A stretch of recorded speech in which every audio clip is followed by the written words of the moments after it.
Hola queridos hermanos y queridos amigos, ya volvemos a encontrarnos, aquí estamos de nuevo, siempre fieles a esta cita.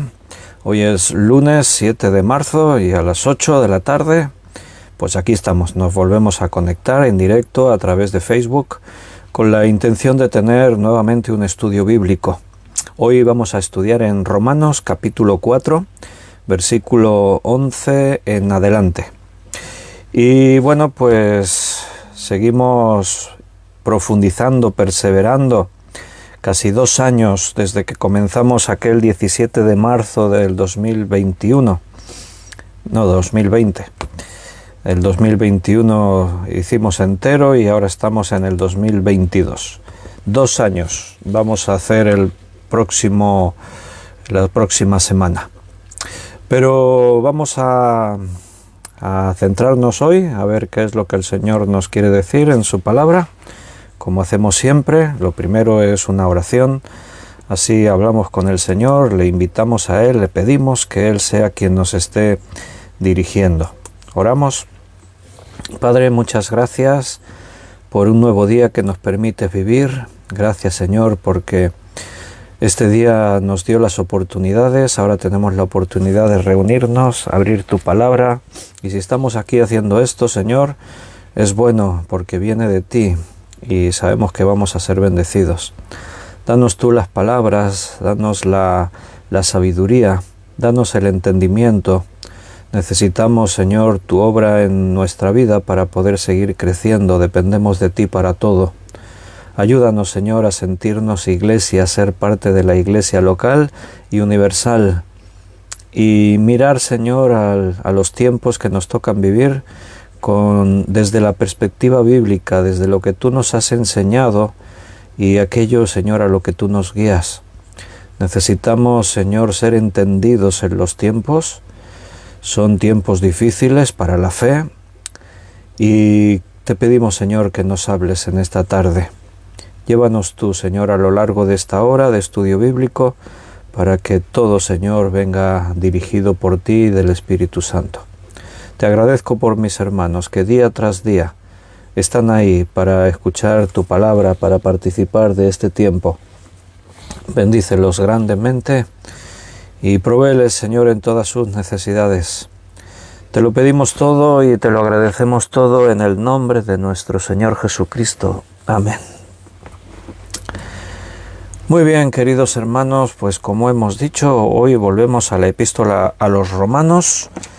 Si queréis, pues ya podéis ir preparando allí vuestros materiales, vuestra Biblia, vuestros cuadernos. Capítulo 4, seguiremos en el versículo 11 en adelante.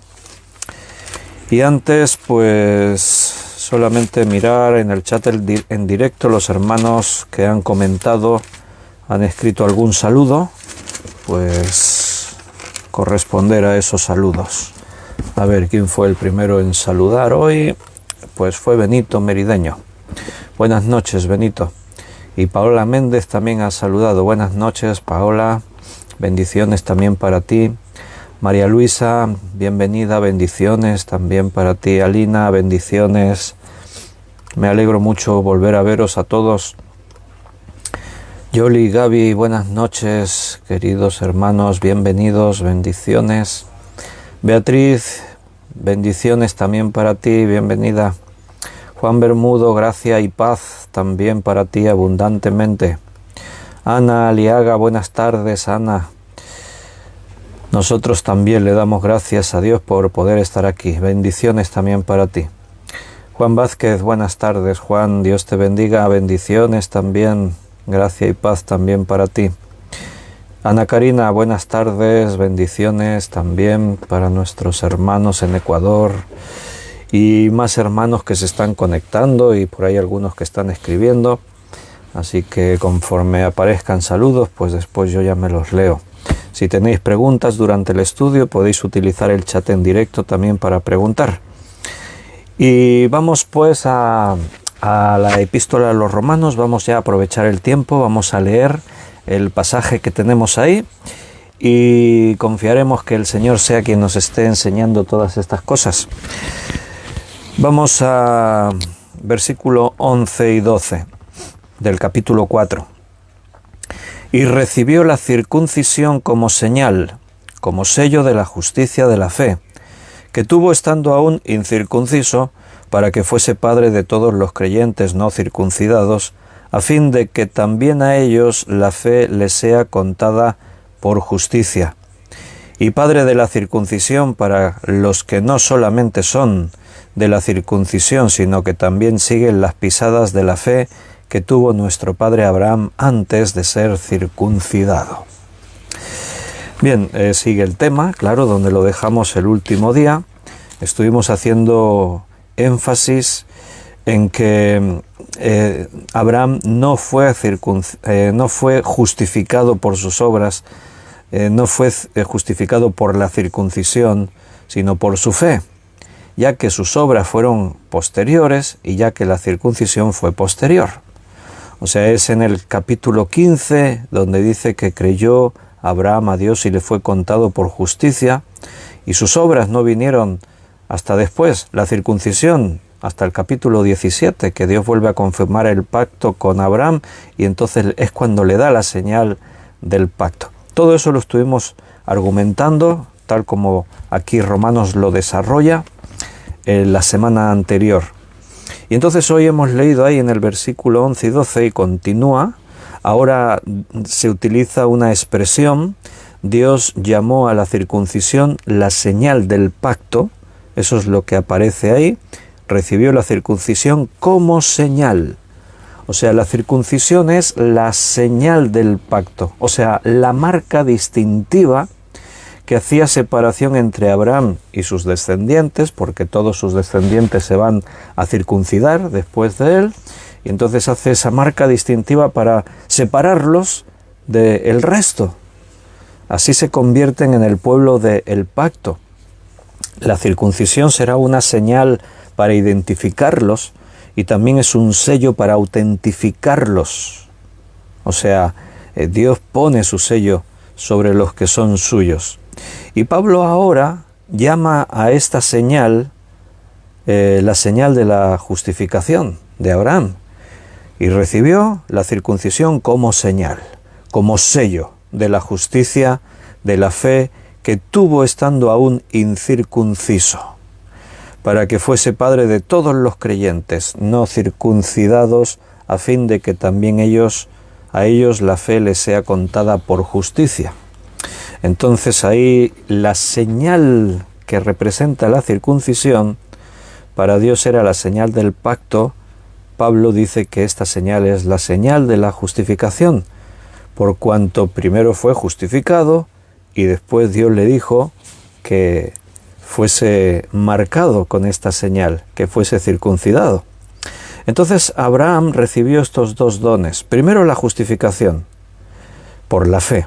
Segundo, la circuncisión como señal. Y siempre en este orden. Primero uno es justificado, después vienen las obras, la obediencia. Nosotros los cristianos, primero creemos en el Señor Jesucristo como nuestro Salvador personal, nacemos de nuevo, nuestros pecados son perdonados. A partir de ahí, entonces vienen las obras. Una de las primeras obras que tienen que venir es el bautismo. Quizás no podemos hacer una analogía total entre lo que es circuncisión y bautismo, son dos cosas distintas, pero sí que hay una cierta relación en cuanto al orden en el que se hace y en un significado, en un cierto significado. Primero uno cree en el Señor y después es bautizado. Pero fíjate que en la Iglesia este orden se transgredió, se rompió. En algún momento en la historia de la Iglesia se comenzó a bautizar a los niños pequeños. Y un niño con pocos meses de vida es evidente que no ha podido creer en Jesucristo, no ha tomado la decisión de creer, de pedir perdón por sus pecados. Entonces ahí se rompió el orden que el Nuevo Testamento establece. Tú siempre que veas en el Nuevo Testamento que se hace un llamado al bautismo, va seguido del primer llamado que se hace a creer. Cree y sé bautizado, ese es el orden.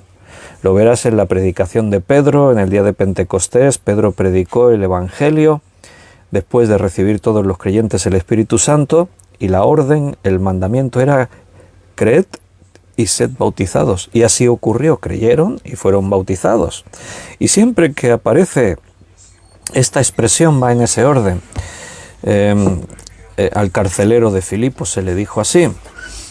Siempre va a aparecer en el mismo orden. Felipe con el eunuco por el camino desierto también. ¿Qué impide que pueda ser bautizado? Le dijo: mira, ahí hay agua, ¿qué impide que pueda ser bautizado? Y Felipe le dijo: si crees en Jesucristo, entonces puedes. Y entonces se bautizó. Primero se cree, después se bautiza. Este es el orden. ¿Por qué la Iglesia se empezó a hacer de otra forma? Bueno, porque se dejó, básicamente la respuesta es muy sencilla. Porque se dejó de leer la Biblia, se dejó de tener a la palabra de Dios como la autoridad. Cuando olvidamos lo que Dios dice en su palabra, olvidamos todo lo que el Señor nos ha enseñado, las directrices que Él nos ha dejado, pues entonces empezamos a hacer nuestras propias prácticas, comenzamos a deformar la fe, las creencias, empezamos a adaptar una religión a nuestra conveniencia. Cuando en la Iglesia se empezaron a infiltrar doctrinas extrañas, pues algunas de esas doctrinas extrañas que se enseñaban llevaron a la necesidad de crear doctrinas nuevas o modificar las que ya estaban.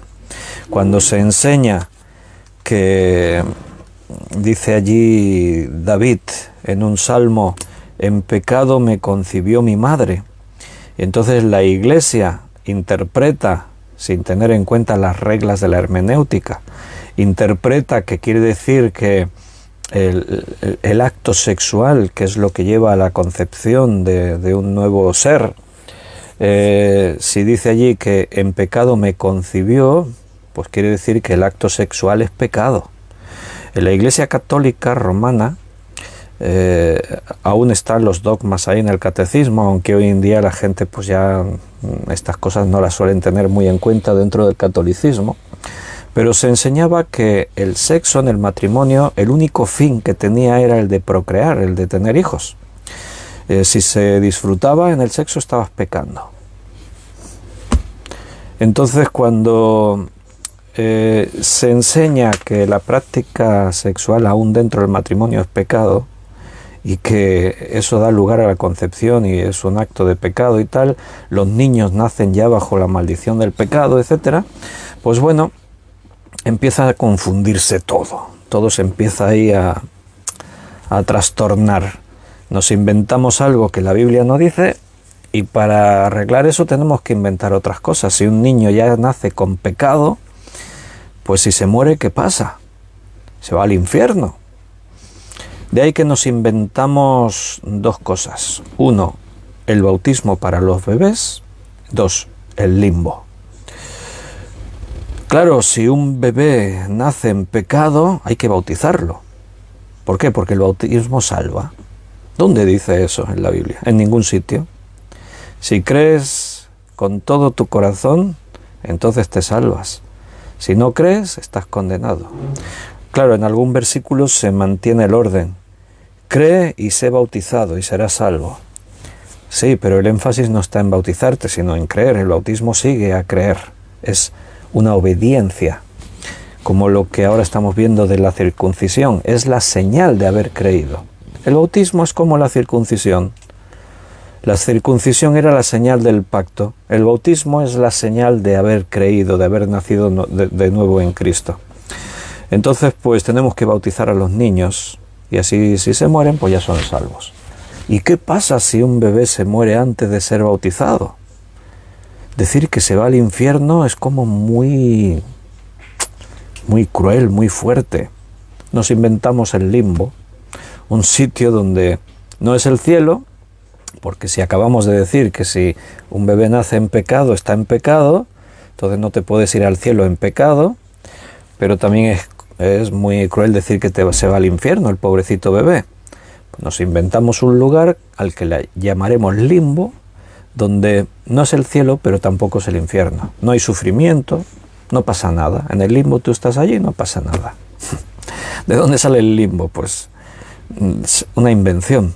De hecho, la Iglesia después rectificó, hace unos años atrás rectificaron y declararon oficialmente que el limbo no existe. Y además, pues, por si acaso se inventó otro lugar, el purgatorio. Pero el purgatorio tenía una intención principal en inventarlo, que era el de sacar dinero a los feligreses. Si el purgatorio es un sitio al que tú vas a sufrir, pero puedes salir del purgatorio. ¿Cómo? Si pagan indulgencias por ti a alguien. Si los que están vivos oran por ti y dan dinero a la iglesia, entonces puedes salir del purgatorio. ¿Qué te parece? Cosas raras, ¿verdad? No está en la Biblia, todo inventado. Entonces nunca se puede invertir el orden. Primero fue la justificación para Abraham. Y como señal de la justificación, Dios le mandó que se circuncidara. Y él obedeció y se circuncidó. Primero es creer en Jesucristo y entras a formar parte de la iglesia, recibes el Espíritu Santo, el sello de tu salvación. Y después te bautizas. El bautismo es la señal o el sello de que has sido salvo, de que has creído. Entonces, fíjate cómo Pablo está insistiendo en esto. Llevamos aquí varios estudios en el mismo tema, solo que desde perspectivas diferentes. O sea que Pablo está desgranando absolutamente todas las vertientes, todos los puntos de vista, todos los argumentos. Está utilizando el ejemplo de Abraham, citó a David. O sea, tiene que quedar absolutamente claro que una persona se salva por creer. No por las obras, no por lo que tú puedas hacer, no por los sacrificios que tú hagas en lo personal. En la iglesia se trastornó y se enseñó todo eso. A través de obras, a través de sacrificios, a través de pagos de dinero a la iglesia, uno podía abundar para salvarse. Pero todo eso es falso. Y al final todo esto demuestra que se llame judaísmo, se llame catolicismo romano, cristianismo, se llame como se llame, el problema del ser humano siempre es el mismo. Dios manda y enseña unas cosas, el ser humano toma lo que Dios dijo, lo adapta a su conveniencia, a su manera, le da la forma que a él se le ocurre, y todo ¿por qué? Porque la palabra de Dios no se tiene en cuenta. La palabra de Dios se queda ahí como una superstición, como una excusa para adornar una estantería, o como pasó en la iglesia cuando surgieron la mayoría de estas doctrinas falsas, pues simplemente estaba prohibido leer la Biblia, bajo el argumento de que la gente normal no podía leerla porque no la podía entender. Solamente algunos cleros, algunos personajes del clero podían entenderlo, los demás no. Bueno, versículo 13 al 17. Porque no por la ley fue dada a Abraham o a su descendencia la promesa de que sería heredero del mundo, sino por la justicia de la fe. Porque si los que son de la ley son los herederos, vana resulta la fe y anulada la promesa. Pues la ley produce ira, pero donde no hay ley, tampoco hay transgresión. Por tanto es por fe para que sea por gracia, a fin de que la promesa sea firme para toda su descendencia, no solamente para la que es de la ley, sino también para la que es de la fe en Abraham, el cual es Padre de todos nosotros. Como está escrito, te he puesto por Padre de muchas gentes, delante de Dios a quien creyó, el cual da vida a los muertos y llama las cosas que no son como si fuesen. Está claro que Abraham no fue justificado por la ley. Ahora Pablo hace el énfasis en esto. Fíjate el orden que va llevando el apóstol. Habló de que no es por obras, sino por fe. dijo no es por la circuncisión, es por la fe. Y aunque ya se había mencionado y se había hablado, ahora vuelve a puntualizar para que nos queden estas tres cosas fundamentales, que es lo que el judío tiene atravesado ahí, no acaba de salir de ese estancamiento. Hemos dicho no por obras, es por fe. No por la circuncisión, es por fe. No es por la ley, es por fe. O sea, estas tres cosas. Ahora Abraham vuelve al tema de la ley. Abraham no fue justificado por la ley, todo es por gracia. Dios le dio promesas preciosas a Abraham. Allí está en Génesis capítulo 12 y después se lo iría confirmando posteriormente. Dios le prometió una gran descendencia, un gran pueblo. Dios le prometió una tierra para que ese pueblo se estableciese como nación, y Dios le prometió la venida del Mesías. En tu simiente serán benditas todas las naciones de la tierra. Y esas promesas, aquí lo hemos leído, dice, porque no por la ley fue dada a Abraham o a su descendencia la promesa de que sería heredero del mundo, sino por la justicia de la fe. Esas promesas preciosas que Dios le dio a Abraham, no se las dio porque Abraham hubiese amontonado méritos cumpliendo los mandamientos de la ley. No, fue por gracia. De hecho, la ley todavía faltaban 430 años para que apareciese, fuera escrita, aunque la ley ya está en el corazón del hombre, del ser humano. Pero el pueblo judío toma conciencia de la ley y se sienten exclusivos en el mundo por poseer la ley, cuando es Dios quien le da la ley a través de Moisés. Ahora ellos tienen la ley, está escrita. Son los guardianes de esa ley. Pero es que Abraham ni siquiera tenía esa ley escrita. Faltaban 430 años para que la ley viniese escrita de esa manera. Entonces, es por gracia que Abraham fue justificado, no por tener la ley. En ningún momento él acumuló méritos de ir guardando mandamientos, de poder ir obedeciendo la ley, y eso le iba sumando, y de pronto un día Dios le dijo, ahora ya está justificado. No, Dios llamó a Abraham, hizo un pacto con él, Abraham creyó y le fue contado por justicia. Así que podríamos decir que la gracia es la mano que da y la fe es la mano que recibe. La gracia es la mano que da, la fe es la mano que recibe. Los judíos decían que para entrar en una debida relación con Dios, para estar incluidos en todas estas promesas que Dios le había dado a Abraham y que había confirmado a sus descendientes, para poder entrar en esa debida relación con Dios y sentirse parte, incluidos en las promesas, ellos debían de adquirir méritos ante Dios haciendo o cumpliendo lo que la ley mandaba. Entonces el judío se esforzaba por cumplir con la ley para ir haciendo esos méritos. Si no, no estabas dentro de las promesas. La circuncisión, el otro día decíamos, la circuncisión era la señal de ser justificados, pero para el pueblo judío no. Los judíos decían que si no te circuncidas no eres hijo de Abraham, no eres judío. O sea, date cuenta la manera tan radical de confundir lo que Dios ha enseñado. O sea, es todo lo contrario. Hermanos, esto es para nosotros, no es un problema de los judíos. Esto nos tiene que servir de advertencia a nosotros, porque si esto le pasó a ellos, si ha pasado en la historia del cristianismo, sigue pasando, puede volver a pasar.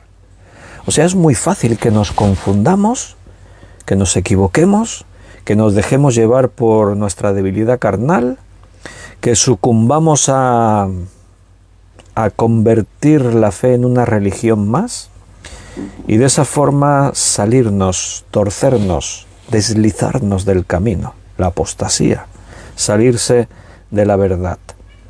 Entonces los judíos decían esto: para estar incluido en estas promesas tienes que hacer méritos guardando los mandamientos, cumpliendo con la ley.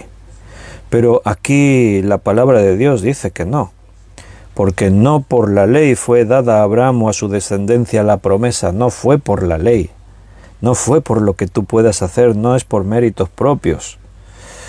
Lo que los judíos enseñaban al final era que sí, que hay una parte que depende de la gracia de Dios, pero hay otra parte que depende del esfuerzo personal de cada uno. Y eso no es así, no es cierto. Y en el cristianismo a veces también se ha confundido esto. Recuerda que en la Iglesia hablamos de catolicismo romano y claro, eso nos diferencia a los que nos llamamos protestantes o evangélicos. Pero quiero recordarte una cosa. El protestantismo no surge hasta el año 1500, la fecha oficial sería el 1517. Antes de eso, vamos a decir que solo había una iglesia, aunque ya hubo algún rompimiento por ahí, ya hubo alguna división, pero bueno, hablamos desde nuestra perspectiva protestante, ¿no? O sea que cuando nos referimos a cuando la iglesia se tuerce, es nuestra historia. No existía el protestantismo, la iglesia era una, y la iglesia se torció, la iglesia corrompió la enseñanza bíblica, añadió y quitó cosas, simplemente porque no se tuvo en cuenta la Biblia. La palabra de Dios es lámpara, es la luz en nuestro camino.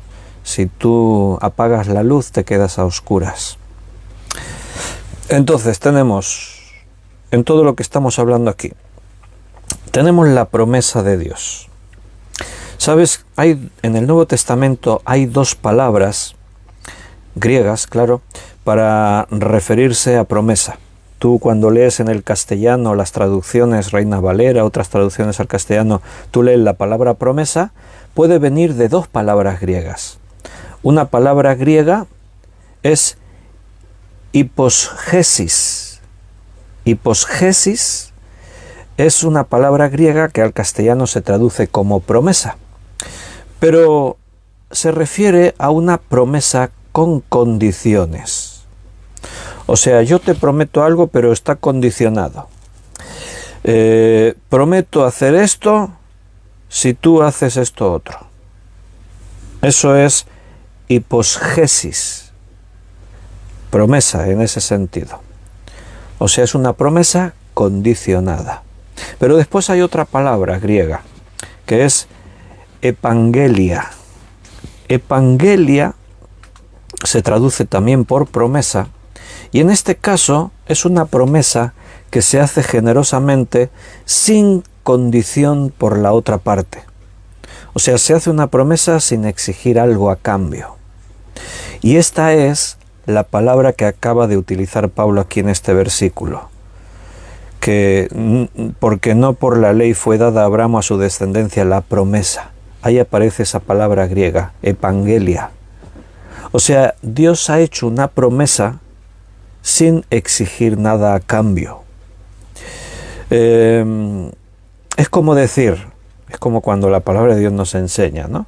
Dios promete amar a sus hijos como un buen padre, independientemente de lo que hagan. El amor de Dios es incondicional. Hay cosas que vienen de parte de Dios que son incondicionales. Esas promesas son epangelia. Es una promesa que se hace con toda la generosidad sin exigir nada. Es el amor de Dios. El amor ágape es ese amor incondicional. El amor que lo da todo sin depender de lo que recibe a cambio. Sin estar dependiendo de si lo mereces o no lo mereces. A nosotros quizás nos cuesta entender un poco eso, ¿verdad? Cuando, por ejemplo, los que nosotros somos padres, amamos a nuestros hijos, ¿verdad que sí? Y el amor a tus hijos es incondicional. O sea, a veces nuestros hijos pueden portarse mal, pueden desobedecer, pueden hacer alguna cosa indebida. Pregunto, si ocurre eso, ¿tú los dejas de querer? ¿Tu relación con ellos en cuanto a lo que representan para ti, al futuro, a todo, cambia? En principio no. ¿Por qué? Porque son tus hijos. Ahora hay amor y hay promesas y hay relación que quedan enturbiadas por la tristeza, por el enfado.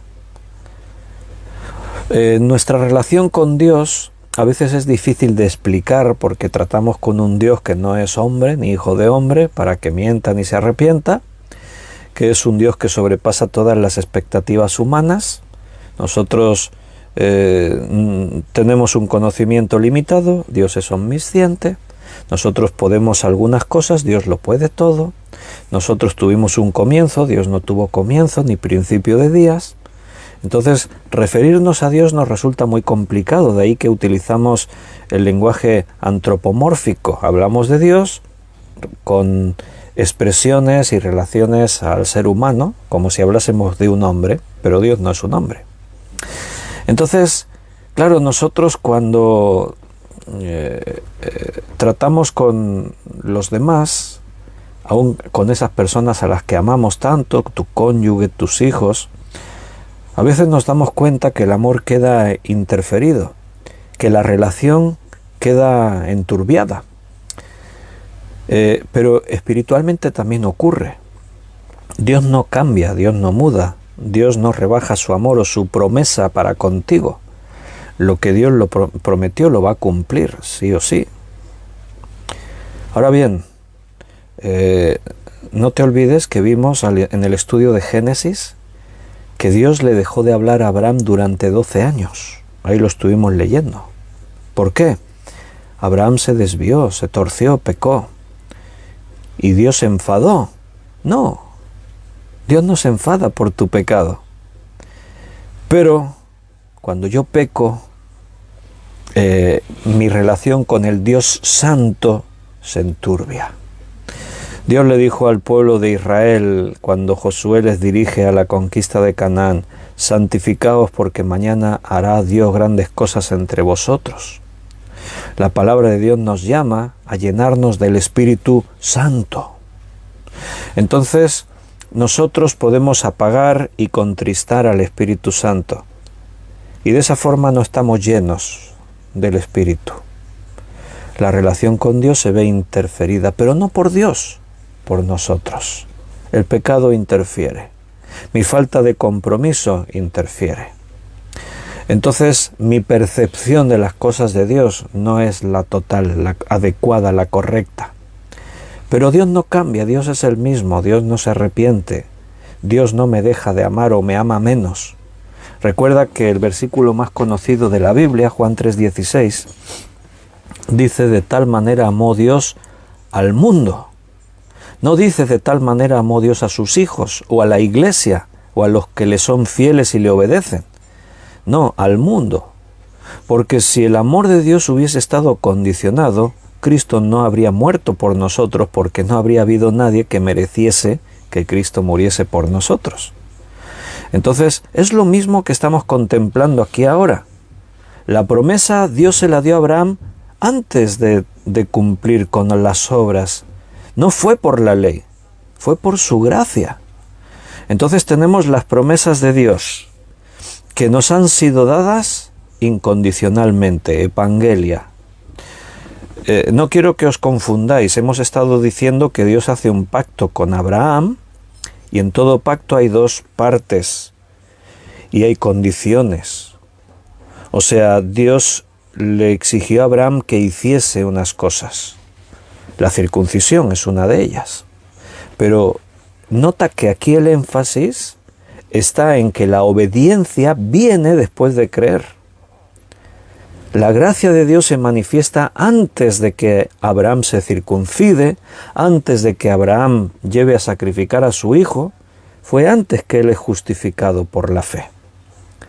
Entonces, ¿qué quiere decir eso? Quiere decir que lo que Dios ha hecho en cuanto a la justificación es incondicional, su amor, su promesa, lo que Él ha hecho. Ahora después, claro, si yo peco, sufro las consecuencias. Pero no es que Dios cambie, no es que el pecado que yo he cometido me afecta y afecta a mi entorno aquí en el mundo. Pero no es que Dios dice, bueno, has pecado, ya no voy a cumplir la promesa que tengo contigo. Mira, en la Biblia hay un concepto en el Nuevo Testamento para los creyentes difícil de entender y de estudiar, que es la predestinación. Pero creo que no tiene mucha dificultad si se lee bien la Biblia y se aplica tal como la Biblia dice.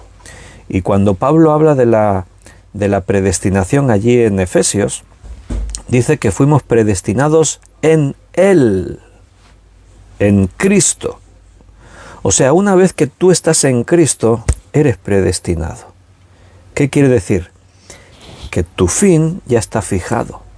Y eso sí es lo que enseña la Biblia en el Nuevo Testamento. La Biblia enseña que todos nosotros tenemos prefijado ya nuestro futuro. El Señor Cristo se fue a preparar un lugar para nosotros. ¿Qué crees entonces? ¿Que ese lugar que el Señor está preparando para nosotros, a lo mejor un día ya lo tiene todo preparado? Hay una mansión, esa idea humana, ¿no?, que tenemos, una mansión en los cielos para mí, están allí. El Señor dijo, voy a preparar un lugar para vosotros. Pon tu nombre, ponte tú en primera persona. Ahí el Señor preparó una mansión gloriosa, como el himno ese que cantamos, mansión gloriosa tengo yo en los cielos. Una morada celestial, como dijo un creyente, pero es que a mí el color morado no me gusta. Bueno, es esa a veces forma de no saber interpretar lo que dice la Biblia. Entonces, Dios ya preparó una morada para mí, allí ya tiene mi nombre. Esta casa es para Víctor, esta morada es para Víctor. Pero ahora resulta que yo no soy el cristiano ideal que debería haber sido. Resulta que yo no he hecho todo lo que debía. He fallado alguna vez.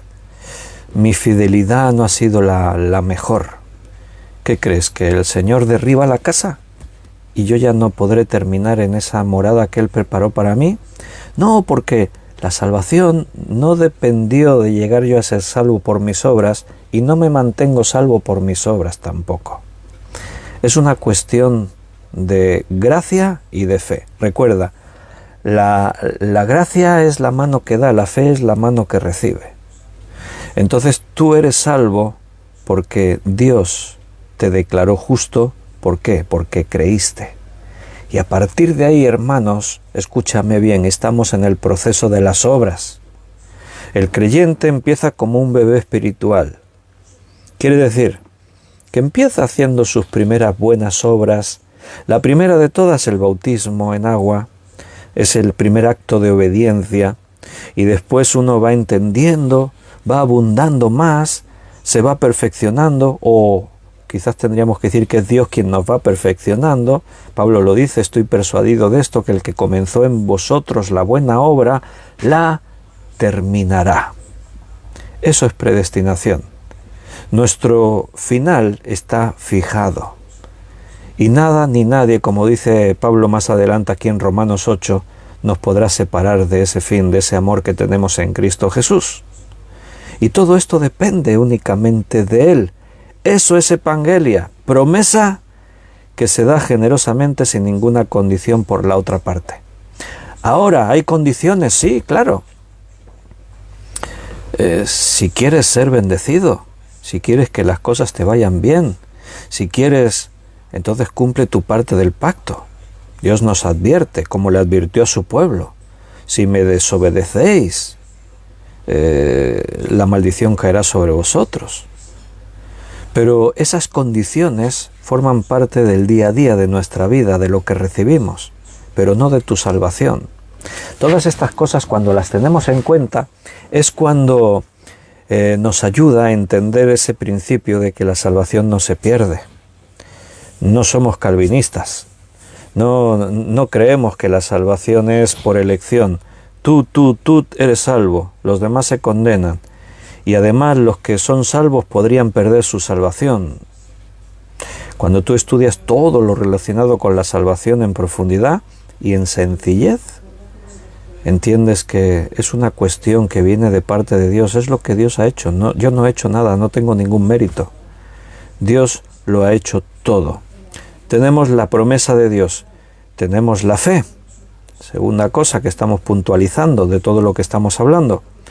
O sea, la fe es la convicción de depender total y absolutamente de Dios y de su amor. Eso es fe. Si es por méritos tuyos, no necesitas entonces la fe. Necesitas esforzarte para mantenerte y para conseguirlo y para mantenerte. Pero es por fe. Creyó a Dios y le fue contado por justicia. Las obras demuestran tu fe. La circuncisión vino después, es la señal de tu fe, del pacto.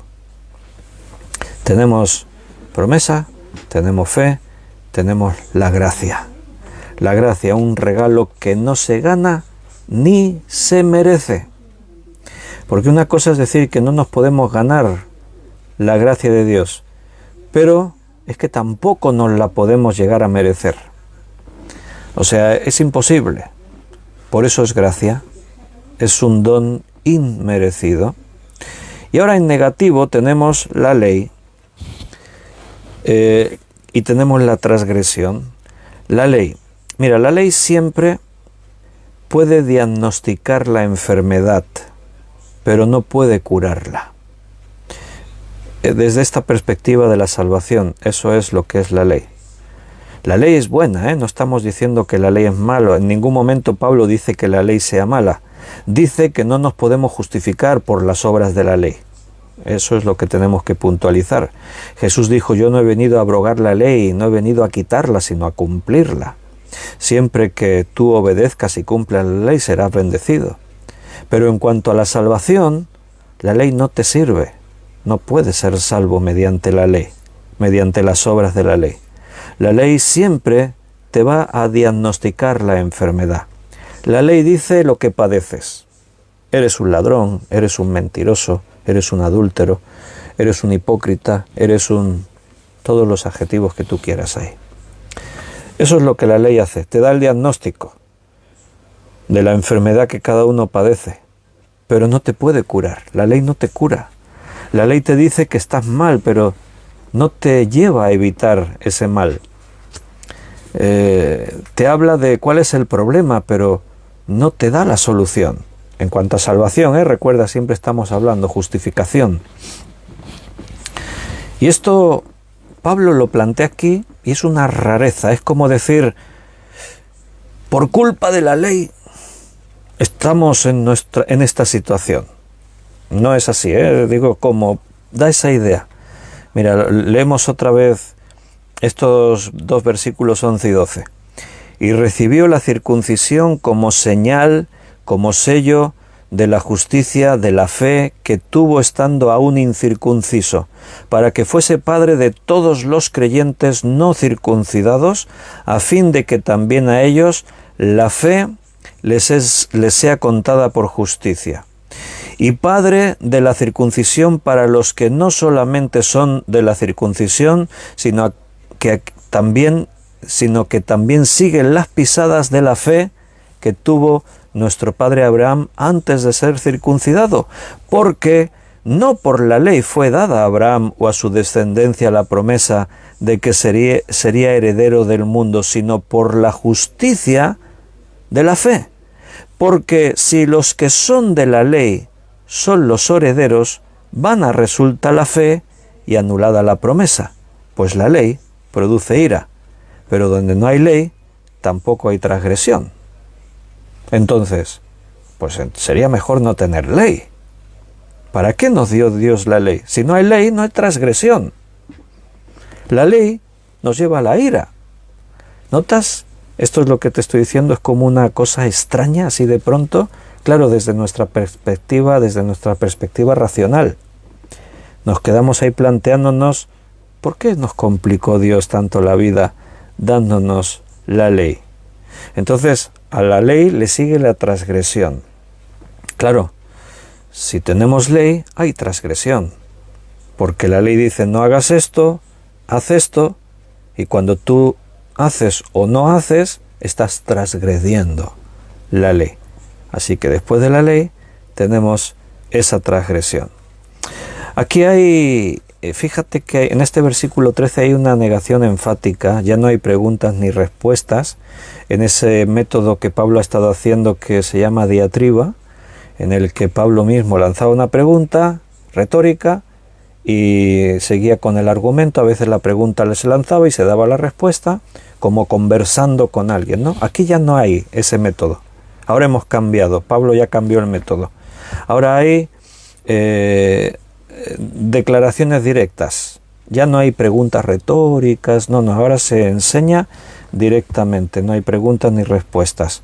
Aquí solo hay una inflexible declaración de que si la justificación no es por las obras, ni por la circuncisión, tampoco lo es por la ley. Ese es el tema. Y el argumento que Pablo está siguiendo, que nos lleva a pensar eso, entonces, ¿para qué tenemos la ley? Bueno, porque la ley es necesaria. Vivimos en un mundo en el que a nadie le debería costar el entender que la ley es necesaria. Es que si tenemos la ley y ya tenemos la transgresión, es que la ley produce la ira. Sí, claro, porque estamos en un mundo de pecado. Si Adán y Eva no hubiesen pecado, si no hubiésemos cometido el primer pecado, estaríamos hablando y tratando todo esto de otra manera. No tendríamos estudio bíblico todos los días. Estaríamos en el paraíso. Pero el plan de Dios comprendía que el hombre fracasara. Entonces en el plan de Dios ya estaba todo previsto. Lo que vivimos ahora no es un accidente. Estaba comprendido en el plan de Dios. El objetivo no es este mundo, es lo que viene. Este mundo se diseñó para que sirva de selección a los que estarán en la eternidad. El libre albedrío de Adán y Eva continúa hoy. O sea, nosotros seguimos teniendo la capacidad de decidir y estamos decidiendo ya no obedecer o desobedecer, porque todos hemos desobedecido, sino de creer o no creer. Esa es la cuestión. Porque en la eternidad solamente estarán aquellos que por la fe en Jesucristo fueron redimidos de sus pecados, recibieron la justificación, son salvos. Solamente estarán esos, y estamos en ese proceso. Entonces tenemos que entender plenamente cómo llegamos a esa seguridad de saber que somos justificados. No podemos tener dudas en cuanto a nuestra salvación. ¿Cómo le llegó la promesa a Abraham? No por la ley, dice ahí en estos versículos que estamos leyendo. No le llegó por la ley, sino mediante la fe. La ley tienes que verla en otro contexto. Vino después, 430 años más tarde, la ley. Ahora ya está escrita en el corazón del hombre. Pero Dios trata con las personas con la pieza clave del puzzle es la fe. Dios trata con las personas en esta dirección, fe. Y creyó a Dios y le fue contado por justicia. Los hombres mezclamos conceptos, nos complicamos la vida, inventamos religiones. Tú debes creer. La ley no es un problema, es una bendición. La ley demuestra mi enfermedad. La ley me muestra que soy pecador. Pero eso tienes que dejarlo aparcado a un lado. Cree en el Señor. Recibe el Espíritu Santo. Estamos todavía raspando la superficie del tema, ¿eh? Verás cuando nos metamos en el capítulo 6, 7 y 8 de Romanos. Porque ahí Pablo todavía da un paso de gigante adelante para mostrar esa realidad de que si tú vives en tu carne intentando ser religioso, fracasas. Si tú te acercas a Dios por fe y recibes la salvación, ahora Pablo contemple una nueva forma de explicar eso, que es estar en la carne o estar en el Espíritu. Y entonces él dice, a los que andan según el Espíritu, ya la carne no tiene poder sobre ellos. Entonces es cuando tú vas a empezar a obedecer la ley. Es cuando las obras se van a empezar a manifestar. Pero tienes que tener este orden. Primero la justificación, después ya la circuncisión. Primero la justificación por la fe, después ya vendrá el bautismo. O sea, todo en su debido orden. Eso es lo que Pablo aquí está diciendo. ¿Cómo le llegó la promesa a Abraham? No por la ley, sino mediante la fe. La ley fue dada con otro fin, con otro principio. Dice, ¿te has dado cuenta que aparece ahí la expresión herederos? Dice que sería heredero del mundo, Abraham, o a su descendencia la promesa de que sería heredero del mundo.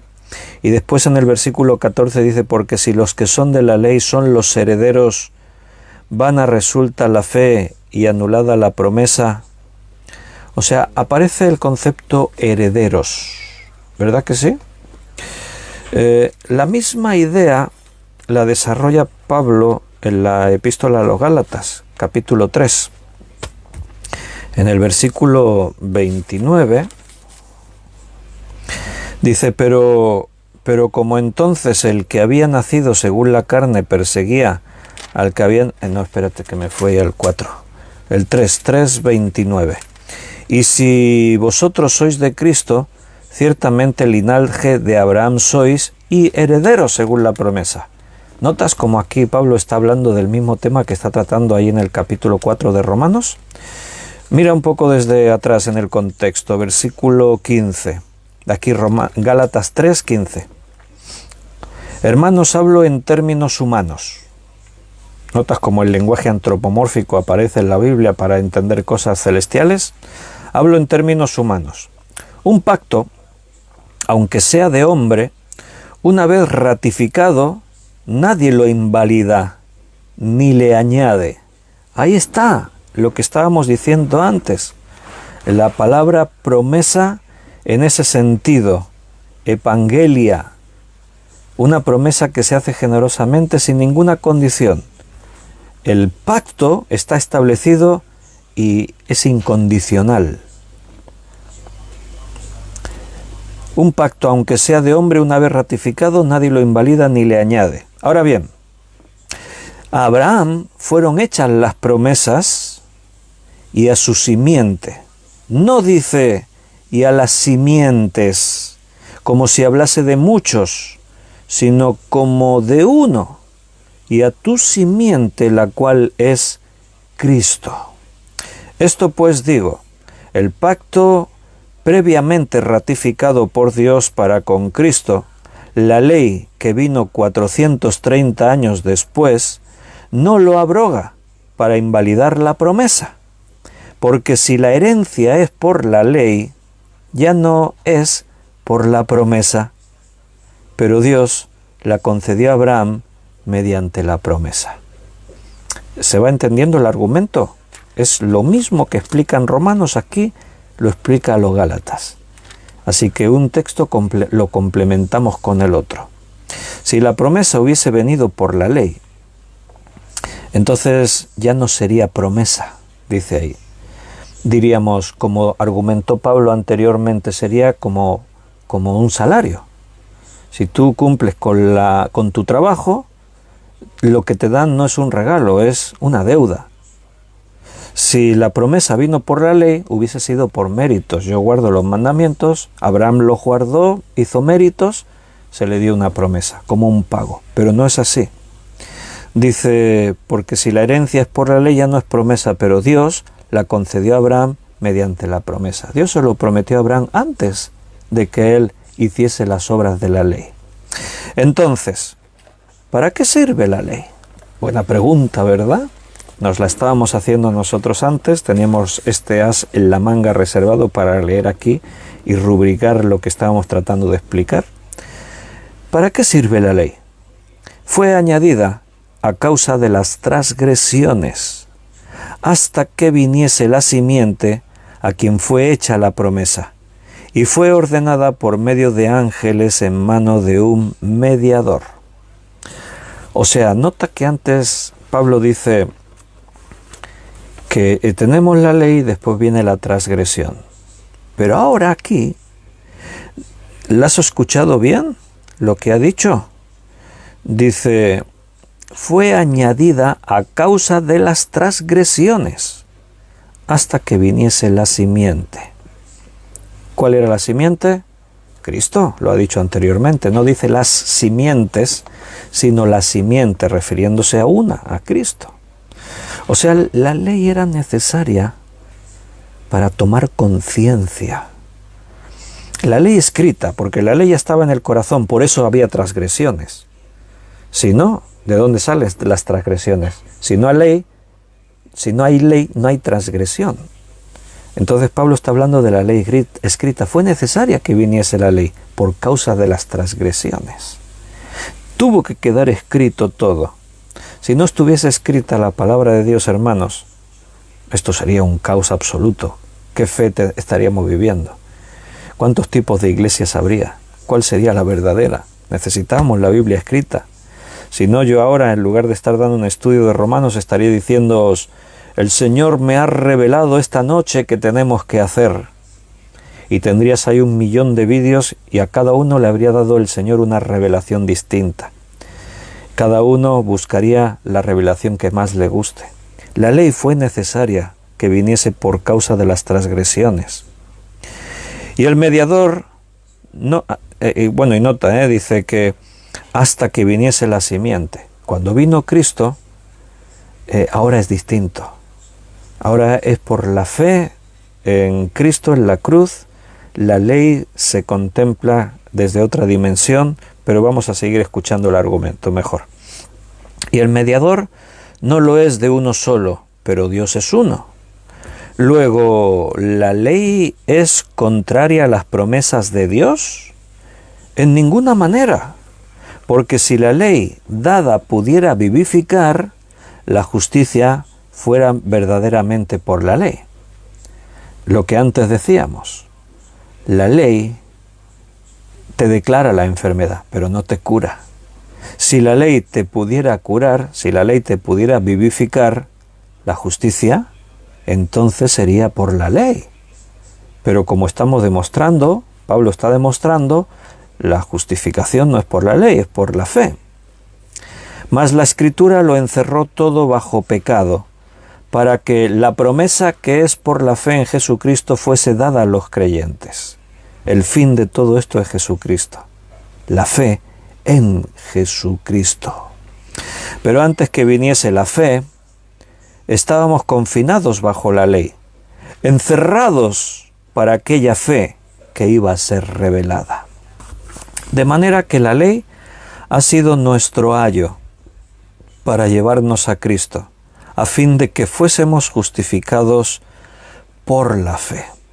O sea que resulta que la fe era nuestra cuidador, nos cuidaba, nos guardaba para que un día pudiésemos llegar a Cristo. Todo tenía una finalidad. Por eso Cristo dijo, yo no he venido a abrogar la ley, sino a cumplirla. La ley formaba parte de todo ese proceso. La ley no nos iba a salvar, pero nos estaba demostrando dónde nos encontramos y la necesidad que teníamos de creer. Pero venida la fe ya no estamos bajo ayo, pues todos sois hijos de Dios por la fe en Cristo Jesús. ¿Por qué somos hijos de Dios? Por la fe. ¿Por las obras? No, por la fe. Porque todos los que habéis sido bautizados en Cristo, de Cristo estáis revestidos. Ya no hay judío ni griego, no hay esclavo ni libre, no hay varón ni mujer, porque todos vosotros sois uno en Cristo Jesús. Y si vosotros sois de Cristo, ciertamente linaje de Abraham sois y herederos según la promesa. Y ahí pues abriríamos un tema amplísimo al hablar de qué quiere decir de que somos herederos. En otro lugar dice que somos coherederos juntamente con Cristo. O sea, dicho de otra forma, la herencia de Cristo la comparte con nosotros. El futuro de Cristo va a ser el mismo que el nuestro. Estaremos con Él para siempre, por toda la eternidad. Disfrutaremos de sus riquezas. aún de derechos inimaginables, como cuando dice ahí que Él nos ha dado el sentarnos con Él en su trono, el poder tener el título de hijos de Dios como Él lo tiene. Increíble. La dimensión de la gracia de Dios en nosotros es tan grande que me cuesta comprenderla. Es difícil entender el amor y la relación que Dios nos tiene, nos ofrece, pero ahí vamos a estar, vamos a seguir creciendo, profundizando y aprendiendo para seguir alcanzando más y más el propósito de Dios en nuestra vida. ¿Os parece, hermanos? Hoy nos despedimos felicitando a David, el cumpleañero. ¿Dónde está David? Está por ahí. Antes he visto que aparecía el saludo de buenas noches. Liliana, David, Liliana y David y Daniela. Pues David cumple años, así que felicidades, David. Y con retraso vamos a felicitar a Juan, que hace 2 días que también cumplió años, Juan Bermudo. Uno se entera gracias al hermano Facebook. El Facebook nos chiva cuando alguien cumple años por ahí. Y hoy me di cuenta que hace un par de días Juan Bermudo cumplió años y que hoy cumple años David. ¿Verdad? O se equivoca Facebook, o me equivoco yo. Me lo confirmáis. Y si no, pues bendiciones. Liliana dice, aquí está a mi lado. Bueno, no te escondas, David. Está en el Señor, es una bendición cumplir años. Es un chaval, está ahí joven, como Juan Bermudo. No sé cuántos cumplió Juan, no me he fijado, pero no muchos más de 40. Bueno, un abrazo a todos, que Dios os bendiga grandemente, que el Señor esté con vosotros todos estos días. Y mañana nos volvemos a encontrar, si Dios quiere. Recordad que los martes, en nuestro local de reuniones, si estás cerca y puedes venir, vente. No os lo perdáis, que nos veamos cara a cara, que disfrutamos de la alabanza también. 7:30. Si no podéis venir, a las 8 en punto retransmitiremos el estudio como siempre por Facebook. Un abrazo muy fuerte y hasta mañana si Dios quiere.